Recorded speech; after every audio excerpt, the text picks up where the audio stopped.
ఖమ్మం జిల్లా తిరుమలాయపాలెం మండలంలో దారుణం జరిగింది. కారు కొనుగోలు విషయంలో ఆర్థిక లావాదేవీలపై వివాదం చెలరేగి ప్రవీణ్ అనే వ్యక్తిని కొందరు చెట్టుకు కట్టేసి కొట్టారు. ప్రవీణ్ కు కారు అమ్మిన రవి అనే వ్యక్తికి చెందిన వారే ఈ దాడికి పాల్పడ్డారని బాధితుడు ఆరోపిస్తున్నాడు. మాట్లాడుకుందాం రమ్మని చెప్పి ఇలా చెట్టుకు కట్టేసి కొట్టారని వాపోతున్నాడు. ఈ ఘటనపై బాధితుడు పోలీసులకు ఫిర్యాదు చేశాడు. అన్ని క్లియర్ చేసి ఇచ్చే బాధ్యత నాది అని అన్నాడు. అంటే సరే అని చెప్పి ఒప్పుకున్నాం సార్. తర్వాత నేను డబ్బులు తీసుకొచ్చినాక అన్న మరి నాకు క్లియర్ చేసి అన్న అని చెప్తే ఆయన ఏమన్నాడు, మేము ఫైనాన్స్ ఆఫీస్కి వెళ్ళాం ఖమ్మం వెళ్ళిన తర్వాత మేమంతా చూసుకుంటే 1,80,000 రూపాయలు ఆయన కట్టేది ఉన్నది. మొత్తం 8 నెలల డ్యూ పెట్టి నాకు అమ్మేసిండు చెప్పకుండా.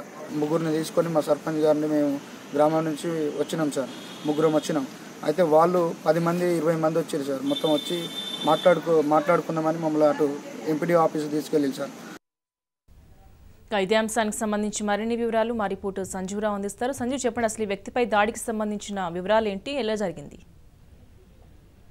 ప్రసన్న, వాస్తవానికి చెప్పాలంటే మహబూబాద్ చెందినటువంటి రవి అనేటువంటి కారు ఓనర్ కాస్త ఈ తిరుమలాయపాలెం మండలంలో ఏలూరు వారిగూడానికి చెందినటువంటి ప్రవీణ్ కి 1,80,000 రూపాయలకు కారును విక్రయించడం జరిగింది. అయితే 2 ఇన్స్టాల్మెంట్ లో సొమ్మును చెల్లిస్తానని అగ్రిమెంట్ కూడా చేసుకోవడం జరిగింది. అయితే 20,000 మాత్రం బకాయి పడడం జరిగింది.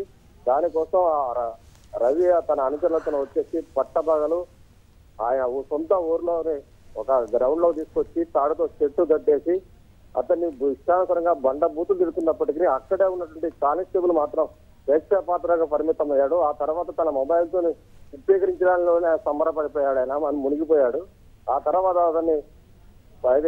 అతని పైన దాడి చేయడం జరుగుతుంది. ఆ దాడి చేసిన తర్వాత కానీ కానిస్టేబుల్ చేరుకోలేదు. అంటే పోలీసులు అంటే అంత భయం లేదు. ఆ పట్టబగలే పోలీసు కానిస్టేబుల్ సమక్షంలోనే గుండాగిరి దాదాగిరి చేస్తున్నప్పటికీ పోలీసులు ప్రేక్షక పాత్రగా పోషిస్తారంటే శాంతి భద్రతలు గ్రామాల్లో ఏ విధంగా ఉంటాయన్నటువంటి ప్రశ్నలు తలెత్తుతా ఉన్నాయి.